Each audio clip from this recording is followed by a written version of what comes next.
जय जगन्नाथ फ्रेंड्स मो चैनल को आपण मानकु स्वागत। आसंतु आमे आज 2025 वर्ष जानुआरी मासरू आरंभ करी डिसेम्बर मास पर्यंत प्रत्येक एकादशी कौ बार रे और कौ तारीख रे पड़ुछि जानिबा। जानुआरी मास 10 तारीख शुक्रवार पुत्रदा एकादशी। जानुआरी मास 25 तारीख शनिवार षटतिला एकादशी। एबे आसंतु फेब्रुआरी मास एकादशी विषय रे जानिबा। फेब्रुआरी मास 8 तारीख शनिवार भौमी एकादशी, एहा बड़ एकादशी। फेब्रुआरी मास 24 तारीख सोमवार पंकुधार एकादशी।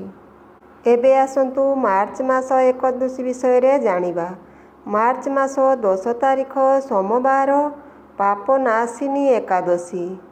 मार्च मास 25 तारीख मंगलवार पाप मोचनी एकादशी।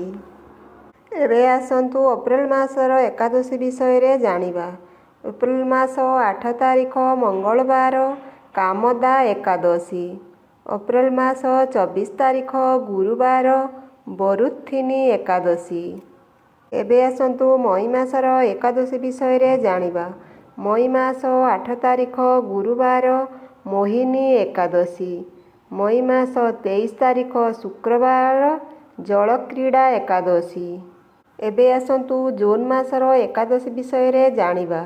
जून मास 6 तारीख शुक्रवार निर्जला एकादशी।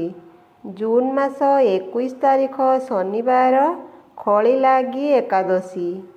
एबे आसंतु जुलाई मासर एकादशी विषय रे जानिबा। जुलाई मास 6 तारीख रविवार हरिशयन एकादशी, एहा बड़ एकादशी। जुलाई मास 21 तारीख सोमवार कामदा एकादशी। एबे आसंतु अगस्ट मासर एकादशी विषय रे जानिबा। अगस्ट मास 5 तारीख मंगलवार पुत्रदा एकादशी।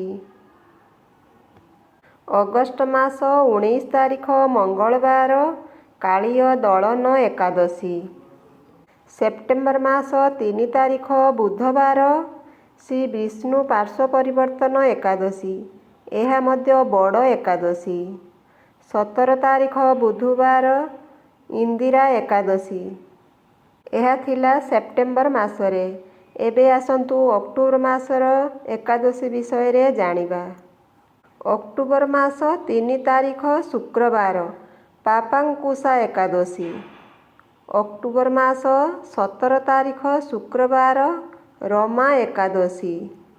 एबे आसंतु नवेम्बर मासर एकादशी विषय रे जानिबा। नवेम्बर मास 2 तारीख रविवार देव उत्थापनी एकादशी, एहा मध्य बड़ एकादशी।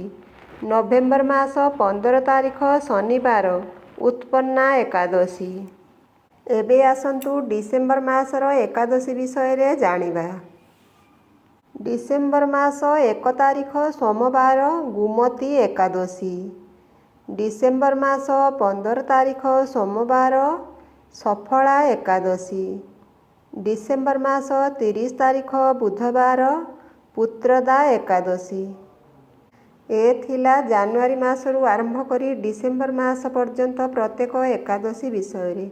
जो माने बड़ एकादशी करती ता भितरे बड़ एकादशी 4टा भी कहिछि, आउ प्रत्येक मासरे 2टा एकादशी सेहा मध्य कहिछि।